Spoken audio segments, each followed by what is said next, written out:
Blog Talk Radio.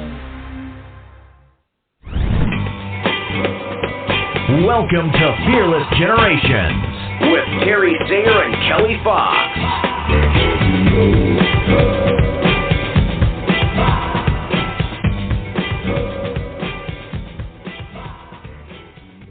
Hello and welcome to Fearless Generations, 12 Steps to Freedom. This is Kelly Fox, and we are on step 12, which is love. And tonight we're going to be talking about no judgment.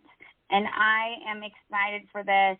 I think that with love, there comes a sense of compassion and empathy that allows us to release our hold on that judgment. And I'm excited to get into talking about it. So Terry is not here quite yet. So I will introduce our lovely co-host. She has been on the show with us before and is one of our favorites.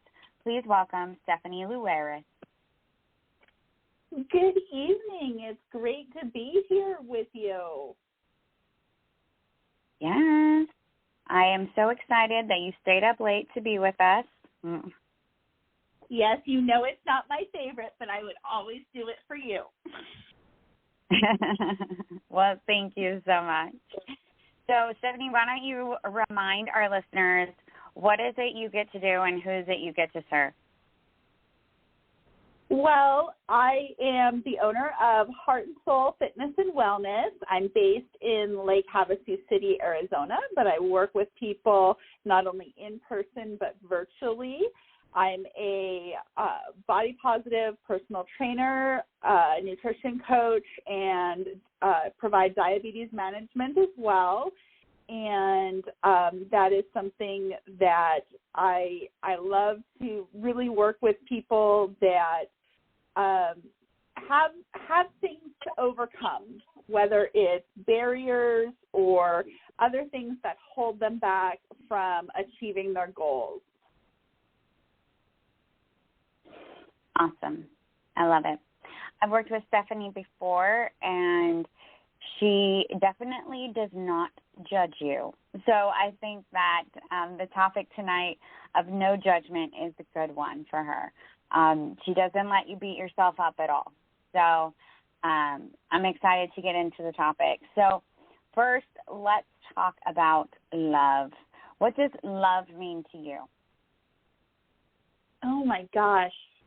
You know, that is probably one of the hardest words to define ever. We always know, that romantic love, that love we feel for a partner, or, the love we feel for our family, that commitment and loyalty, and, love really is how we care for ourselves, how we care for another person, and how that's reflected in our thoughts and actions. Yeah. So how do you feel no judgment plays into that? Well, I think that no judgment piece comes in almost really thinking about it like the golden rule, treat others as you would want to be treated. We don't want to be treated with criticism and judgment and harshness. So why should we, or why do we do this to other people? And in reverse too, many of us are guilty of being our own worst critic, our own worst judger. I can tell you myself, there was a very long period of time where I would treat myself. I would say things to myself. I would hold myself to a more severe standard than I would anyone else. And I would never have that self-talk in speaking to another person the way I spoke to myself. Yeah. I mean, that's definitely true for me as well. I can still catch myself saying things, and I've actually gotten caught by other people a couple of times. Like this morning, I was on a summit, and I had my camera off because I wasn't feeling very cute, and I made a comment about my picture being cuter than me, and they were like, I doubt it. And so I came on, and they were like, you're so cute. Don't say those things to yourself, you know? And it's like, I wasn't, like, trying to be mean to myself. I just, you know, didn't feel my cutest and stuff. So it's even those little ways that our fear gets in there to, have us thinking something, like that about ourselves. Absolutely. So, well, we want to welcome Terry here. How are you doing tonight, Terry? I'm doing good. I'm sorry I forgot it was Monday, and then I remembered, so here I am. Well, we're so glad, Terry.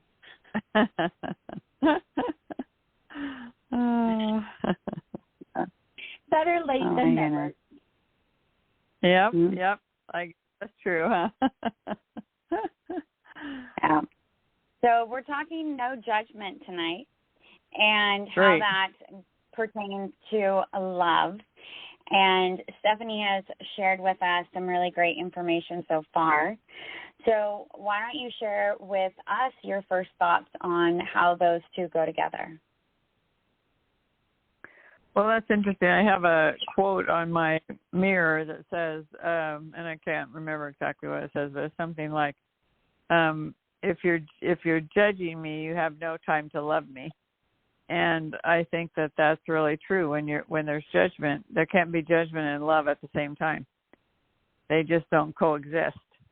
And so I think it's really, for me, it's a great insight for me to think, because that's something I've been working on consciously and intentionally, is to eliminate judgment about people that I don't know or people that I've just met.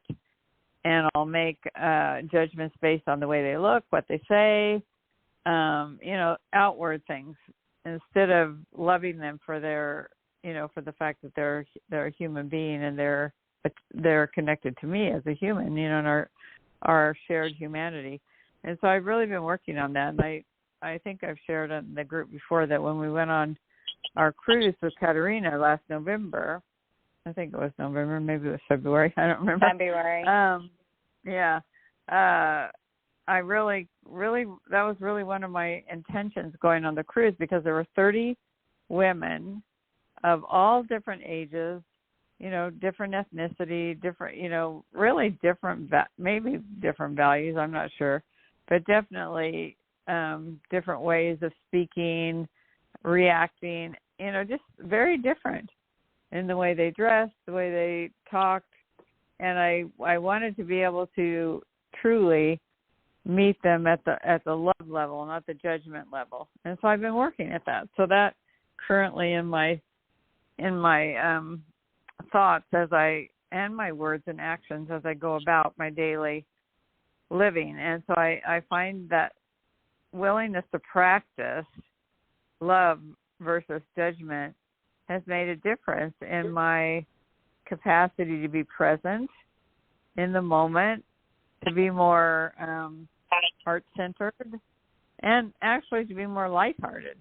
And so I really appreciate the results, the outcomes of actually practicing love versus judgment. So it's a timely topic. Yeah, for sure. We've already talked about how we have a tendency to judge ourselves harshly, and I think we then judge others harshly because we are holding them to this same unreachable standard that we're holding ourselves to. And I think that when we can love ourselves, show compassion to ourselves, see our innocence, see all of the things that we are doing instead of focusing on the things that we aren't, or focusing on the things that we have and not the things we don't have, I think that it becomes easier for us to not judge ourselves so harshly, and that automatically helps us to judge others less harshly as well. I think, you know, as we say here with Fearless Living, it always starts with us. So we have to love ourselves first before we can give love, true love, to other people. And I think that we have to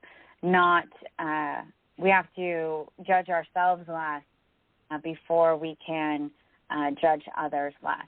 So I think that I give other people the benefit of the doubt way more than I give myself. But I have to admit, there are a lot of judgments that I say in my head and I don't say out loud. And so those are things that I want to work on, like what Terry was saying. I want to work on that. Those aren't the first judgments or the first, you know, thoughts that come to my head when I see someone, but that more kinder things come first instead of after. You know, I liked what Terry said about how love and judgment can't coexist, and how I think you can almost look at it as an evaluator for relationships. You know, it doesn't matter what type of relationship, but just the relationship that you have with another individual. That if there is constantly this judgment or this criticism, I mean, judgment carries weight. And I think we could differentiate between, you know, constructive criticism and, you know, that honest and open dialogue versus judgment. And, you know, there's a place to grow together and have that back and forth, that critique, that criticism without that weight of judgment. And I think that really is that delineation line of loving someone, caring for them in a way that you want to see better for them, that you each can show up better in the relationship versus, you know, wagging your finger at them and this is what you did wrong. Yeah. I like to think of you know, constructive criticism is, you know, there's so much power in words.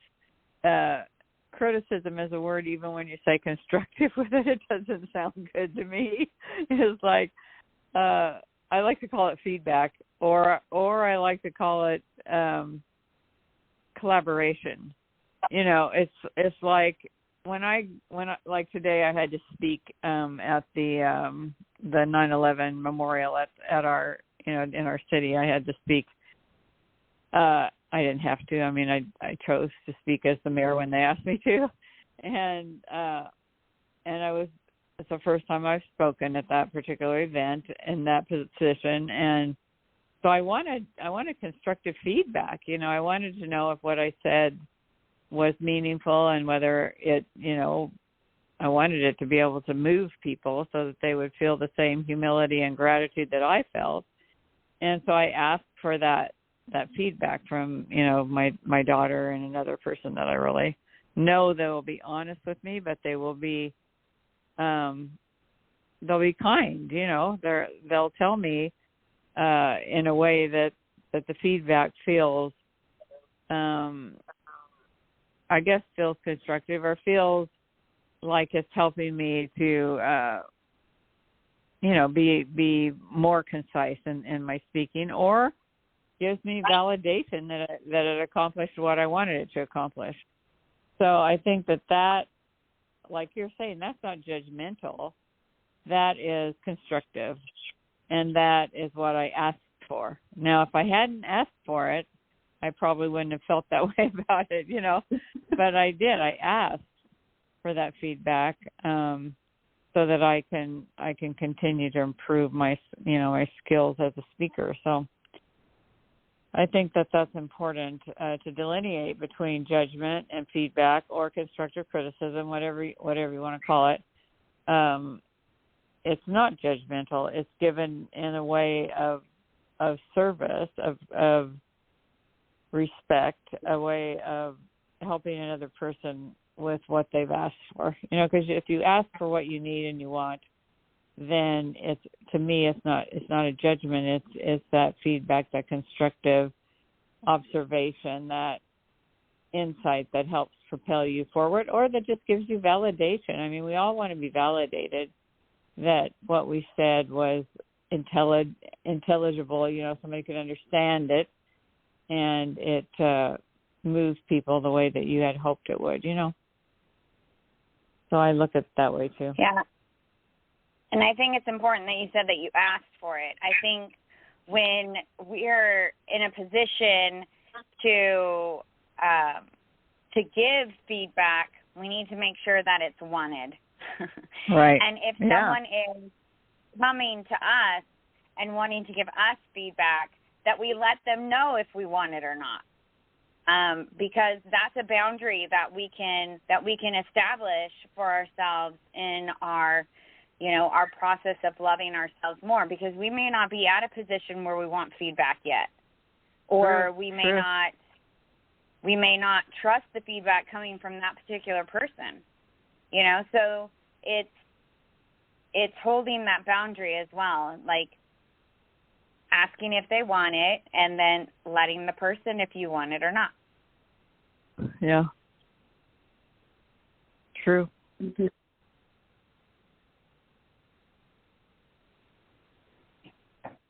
And I'm sure you did a wonderful job today. I have no doubt she did. Well, I didn't cry, so that was good.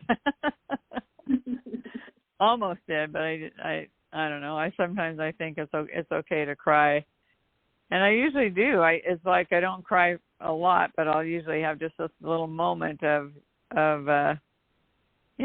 emotion, and I don't think that's a bad thing. Nope. Shows your humanity. Yep. Because it's really, I thought that was such a tender. Go ahead.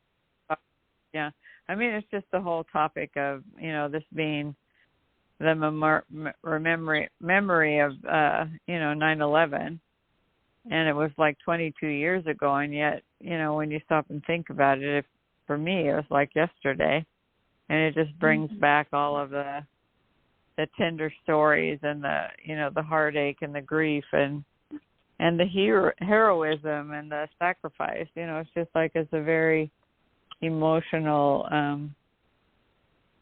ceremony. They ring the bell. They do, it's just a very emotional ceremony. They lower the flag to half mast, and if you've had the opportunity to go to the memorial in New York, it's just it brings that all back to you. Yeah, I've been there twice, and the first time was very emotional. The second time wasn't as much, but still it affected me at like a cellular level. And we're very grateful for our first responders. Absolutely. Stephanie, with your clients, how do you support them with this no judgment aspect? Well, I don't think it's so much through that lens of non-judgment, but through love. When I work with my clients or anyone, it's truly with the greatest and purest of intentions and that desire to see someone else succeed, to move past where they are to get where they want to be. And I know myself that I have never been successful when it's been something that was not loving, was not a caring environment, where there was guilt or shame or ridicule held over your head. You might be able to sustain that for a little while, but it's not the way to live. I mean, we need to be in a loving environment, because that loving environment is a safe place, and it helps us to grow. It helps us become more open and to explore other parts of ourselves that we might have closed off or might not feel comfortable sharing, to move to that next level, to work through something so that it doesn't continue to be a stumbling block.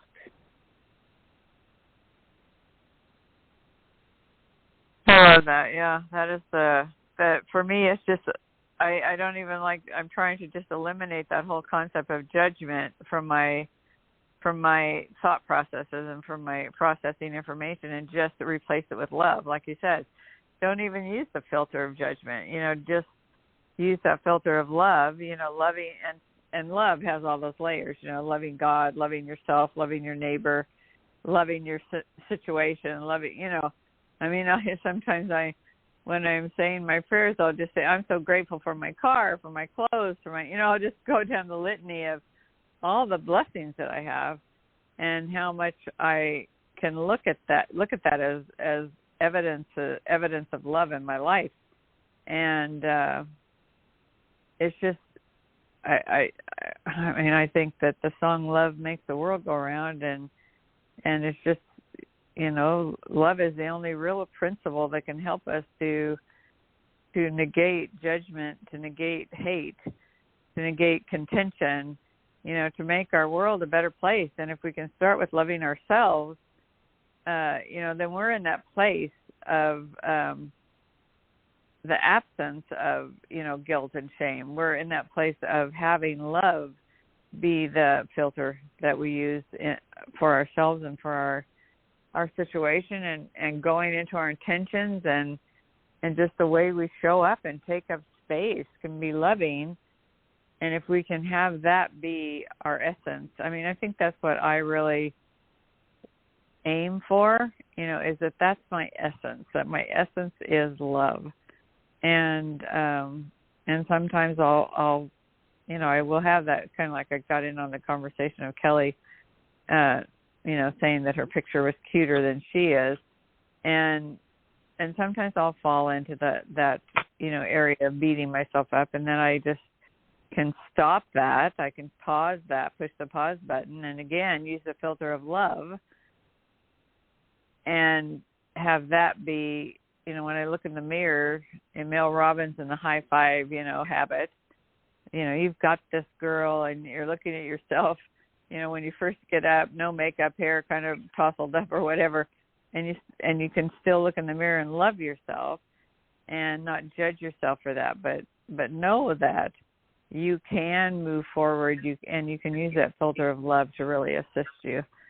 So I really resonate with what you said. You don't want them to look at the filter of judgment, but just really have the impact of love be that, because love is so much. It's a verb, it's a noun, it's an adjective. It's, it's really a way of being, a way of showing up, an essence that we can have in our lives that helps us to move forward in the way of growing, of serving, of having an impact and influence for good.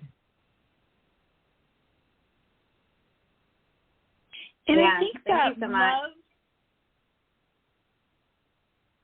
love makes an even playing field, if you will, because we all know there's things we do well, there's things we don't do well, and that we try to do better.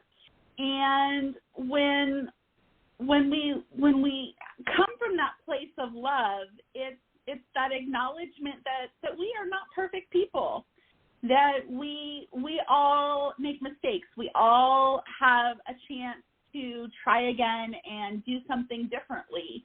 And it gives us the grace to not only treat ourselves with a gentler touch, but provide that grace to others.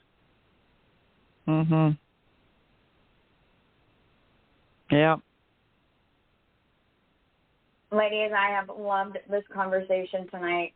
We have just 5 minutes left, and I want to give Stephanie the opportunity to share how our listeners can get a hold of her, or if anything is going on that she wants to share with them. Well, I can be found just about everywhere on social media except for TikTok and Snapchat. And it is at some iteration of Heart and Soul Fit, and soul is spelled SOLE. And what's coming up is I've had some really exciting events that I'm doing monthly now with crockpot freezer meals, and it's not just an in-person thing. We do it virtually as well, and it's just the opportunity to provide some love for yourself and get those meals prepared and ready, and so you don't have to think about it, and just make life that much easier. I'm signed up for that. I know. I can't wait to have you this time around. Yeah, I can't either. Yeah, I went last time, and my kids are definitely liking having these meals, and I like the easiness of them. All I have to do is remember to actually take them out of the freezer and then put them in the crock pot with enough time. But yeah, our family has really enjoyed, and I enjoyed the process of making them too. Yeah, it definitely takes a lot of stress out of it when you're able to do it all together at once, and then it's done and ready to go.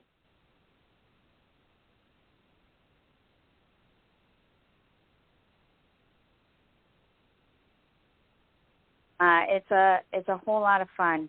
Well, Stephanie, thank you so much for being on the show with us tonight. I know that it is not an easy thing for you, and we appreciate you giving of your time and your expertise. Well, thank you. It's always great to be with you and chit-chat and have that time with Kelly and Terry. That always brings light to my day. Aww. We love you. Yeah. Well, we want to remind you that the 12 Steps to Freedom were created by Rhonda Britton, the CEO and founder of the Fearless Living Institute. If you want to know more about Fearless Living, please go to fearlessliving.org. And if you want to know more about Terry and I, please go to fearlessgenerations.org. There's everything there, from the free workshops that we do to our big, beautiful group program that we provide that is starting back up in October. So definitely go in there and check it out. We appreciate you all being here with us every week. Terry, love doing this with you. And once again, thank you, Stephanie, for being here with us. Yep, thanks, Thank you. And until next time, everybody, be fearless. Be fearless. Good night. Good night.